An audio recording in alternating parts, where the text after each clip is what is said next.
करती हूँ आपका M4 न्यूज में। आपके साथ मैं हूँ अंशु शर्मा। चलिए शुरुआत करते हैं खबरों की।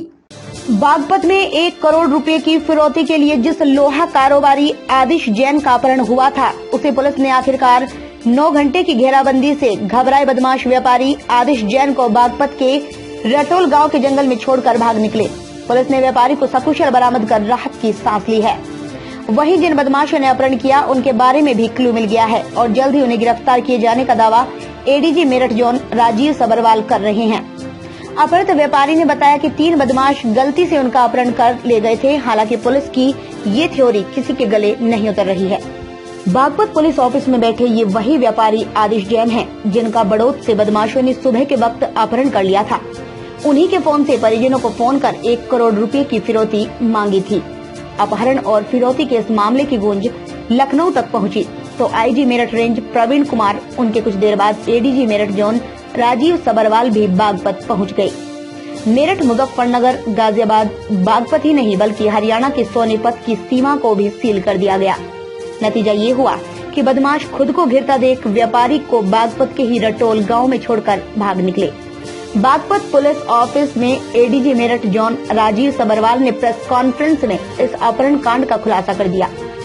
एडीजी ने कहा कि बदमाशों के बारे में क्लू मिल गया है, जल्द उनके खिलाफ सख्त कार्रवाई होगी। बड़ौत के लोहा कारोबारी की बरामदगी के बाद पुलिस ही नहीं, वहां के व्यापारियों ने भी राहत की सांस ली। तरह तरह की चर्चाओं पर विराम भी लग गया। एडीजी ने अपहृत व्यापारी आदिश जैन को भी मीडिया से रूबरू कराया। व्यापारी ने बताया, वैगनार कार सवार 3 बदमाशों ने उनका अपहरण किया। इसके बाद उनकी आंखें बांध दी। उसके बाद उसे कहां ले गए पता नहीं चला। बदमाशों ने उन्हें पानी भी पिलाया। बड़ौत से अपहरण करने के बाद बदमाशों ने रटोल गांव के जंगल में छोड़ भाग गए। ये भी कहा उन्हें बड़ौत में किसी और का अपहरण करना था और गलती से किसी और को उठा लिया। पुलिस की कहानी में कितना दम है ये तो पुलिस ही जाने, और व्यापारी की बातों में कितनी सच्चाई ये भी उनके सिवाय और कोई नहीं जान सकता। क्योंकि यदि गलती से व्यापारी का अपहरण कर लिया था तो फिर परिजनों को फोन करने की जल्दबाजी क्यों, और व्यापारी को बड़ौत में ही क्यों नहीं छोड़कर गई। लेकिन इतना जरूर है कि कहीं न कहीं कोई झोल भी है, क्योंकि किसी और के अपहरण के बजाय आदिश जैन का अपहरण करने की बात गले नहीं उतर रही और पुलिस की घेराबंदी से बदमाश उन्हें छोड़ भागे, ये बात भी समझ से परे है। कहानी की सच्चाई पुलिस और व्यापारी के इर्द गिर्द घूम रही है। लेकिन हाँ, इतना जरूर है कि बदमाशों के चंगुल से एक व्यापारी सकुशल अपने परिवार के बीच लौट आया है। गोदाम गए थे, क्या हुआ था पूरा आपके साथ एक बार जानना चाहेंगे। मैं घर से निकला और बड़ौत में ग्रोविल स्कूल है, उसके पास वैगनार खड़ी थी। मुझे पकड़ के उसमें डाल दिया और मेरी आंखें बंद कर दी। उसके बाद वे गाड़ी लेके चलते रहे। कितने लोग थे? 3 लोग थे, 1 ड्राइवर, 2 उस गाड़ी में। अगर जिस गाड़ी से आपको ले गए थे फिर रास्ते में भी कहीं चेंज किया आपकी गाड़ी को? दोस्तों गाड़ी नहीं चेंज की। कोई बात की आपसे? मेरे से तो यही बात की है उसने, आगे हमें धोखा हुआ, हमने ले जाना किसी और को था, ले गए थे। अच्छा, कहाँ की आवाज लग रही थी? आवाज कुछ हरियाणा की भी थी और कुछ हमारी यूपी की आवाज थी। तो किसी बड़े बदमाश का नाम भी ले रहे थे क्या? नहीं, मेरे आगे किसी का नाम नहीं लिया। आपको कोई पिलाया? आपको कोई पानी वानी पिलाया। क्या किसी से फोन पे भी संपर्क में थे? क्या किसी से फोन पे भी संपर्क में थे? नहीं। दूसरे किस व्यापारी को उठाने की बात कर रहे थे, धोखे में जो लेके आए आपको? तो वो तो नहीं पता होगा ना मुझे। नो कह रहे थे तुम्हारे जैसे ये हेल्थी से थे और तुम्हारे से तो दुश्मनी नहीं थी हमारी। अच्छा, बताइए, ये भी क्या है कि एक महीना पहले भी जो है आपको जो है बताया गया तुम्हारे घर पे रंगदारी क्यों मांगी थी? अब कह नहीं सकता जी मैं तो, क्योंकि हम तो किसी की मतलब लड़ाई झगड़ा या कोई ऐसी कोई बात अपहरण का प्रयास बरामद हो गया पूरा समय, क्या डिटेल है? देखिए, आज दिनांक 26 तारीख को प्रातः एक सूचना प्राप्त हुई कि थाना बड़ौत में जो अपहृत हैं श्री आदिश जैन, इनके पुत्र से सूचना प्राप्त हुई कि आज सुबह 5 बजे के करीब वे अपने घर से निकले थे, लेकिन ना तो अपने घर पे पहुंचे और ना ही दुकान पर ना ही अपने घर पर लौटे, ना ही दुकान पर पहुंचे। लेकिन इस दौरान 6 बजे के आसपास उसको अपने पिताजी के ही फोन से एक कॉल आया जिसमें उन्होंने कहा कि आप हमें 1 करोड़ रुपया दिलवा दीजिए, हमने अपहरण कर लिया है और यदि नहीं दिलवाओगे तो आपके पिता की लाश मिलेगी।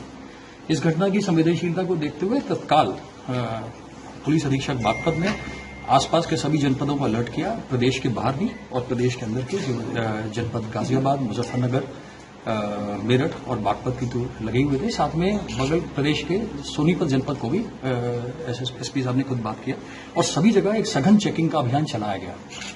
जो घटनास्थल के आसपास की जो सीसीटीवी फुटेज थी उसके एनालिसिस से पता लगा कि एक गाड़ी का पता लगा, साथ में एक से अधिक टीमों का भी पता लगा कि शायद इस घटना में एक से अधिक टीमें ने कार्यरत किया है। और उस पूरे एनालिसिस से उनकी अलग अलग जगह की लोकेशन जब चेक हुई तो यहाँ से लोनी बॉर्डर, बुढ़ाना बॉर्डर, बाकी सब बॉर्डर्स पे जो चेकिंग शुरू की गई, तो ड्रोन कैमरे का भी इस्तेमाल किया गया, उन जंगलों के एरिया में आसपास में कॉम्बिंग की गई। तो फाइनली सफलता मिली जब श्री आदिश जैन को रटौल के पास से बरामद किया गया। इस घटना में जो पूरा एनालिसिस से ये पता लगता है कि ये शर्तिया है कि एक से अधिक टीम यूज हुई है। एक टीम जो इनको अपने साथ गाड़ी में लेके गई और दूसरी टीम जो शायद कुछ और चीजें मैनेज कर रही थी। हमें बहुत ही महत्वपूर्ण सुराग मिले हैं सीसीटीवी के एनालिसिस से और कई अन्य चीजों से, और मुझे उम्मीद है कि जल्द ही हम जो अपराधी हैं उनको पकड़े जाएंगे और उनके खिलाफ कठोरतम कार्रवाई होगी। आदिश जी को आपने रटौल से बरामद कर लिया, कोई अपहरणकर्ता भी? जी नहीं। देखिए, मैंने बताया ना, पुलिस ने काफी घेराबंदी की हुई थी, सब जगह पे जांच रही थी, ड्रोन कैमरे उड़ रहे थे। अपहृत इसी को देख के घबरा के छोड़ के चले गए, लेकिन हमको उनके बारे में बहुत ही अहम सुराग मिले हैं और मैं आपको यकीन के साथ कह सकता हूं जल्द ही सारे के सारे अपराधी पकड़े जाएंगे और कठोरतम कार्रवाई की जाएगी। बड़ा गैंग सामने? देखिए, अभी तो हम इस बारे में कुछ नहीं कह पाएंगे क्योंकि हमारी लीड्स हैं और हम चाहेंगे कि हमारा ऑपरेशन जब खत्म हो जाए तभी हम उसके बाद आपको ब्रीफ करें। जो गिरोह आइडेंटिफाई हुआ है, बिना नाम लिए बता दीजिए, प्रदेश में टॉप 10 है या नहीं? देखिए फिर मैंने आपसे कहा कि हमारा अभी ऑपरेशन खत्म नहीं हुआ है। एक बार हमारा ऑपरेशन खत्म हो जाएगा तो हम आपसे सारी जानकारियां साझा करेंगे, लेकिन तब तक आपको भी थोड़ा कोऑपरेट करना चाहिए क्योंकि यदि उनको ये पता लग गया कि हमको क्या क्या पता लगा है तो शायद ऑपरेशन करने में दिक्कत आएगी। सर, उस व्यापारी ने भी कुछ बताया होगा? जी बिल्कुल बताया, आप चाहें तो स्वयं बात कर सकते हैं। उनसे तो बात कर लीजिए। तो आप उनसे स्वयं, वैसे इन्होंने हमको पूरा घटनाक्रम बताया, कैसे कैसे हुआ और किस परिस्थिति में वो छोड़ के भागे, वो भी हमको पता लगा है। और उससे क्योंकि हमारा एक ऑपरेशन साथ साथ चल रहा था, एसपी बागपत स्वयं फील्ड पे थे, स्वयं मौके पर थे, तो उससे कुछ जानकारियां ऐसी लगी हैं जो मैं आपसे निवेदन करूंगा कि मैं इस समय आपसे साझा नहीं कर सकता क्योंकि वो हमारे ऑपरेशन को प्रभावित करेगी। अपने आसपास की लेटेस्ट खबरों को देखने के लिए हमारे चैनल M4 न्यूज को लाइक और सब्सक्राइब करना ना भूलें, साथ ही बेल का आइकन दबाएं जिससे आपको सभी न्यूज समय से प्राप्त होती रहें। आप अपने सुझाव हमें कमेंट कर बता सकते हैं।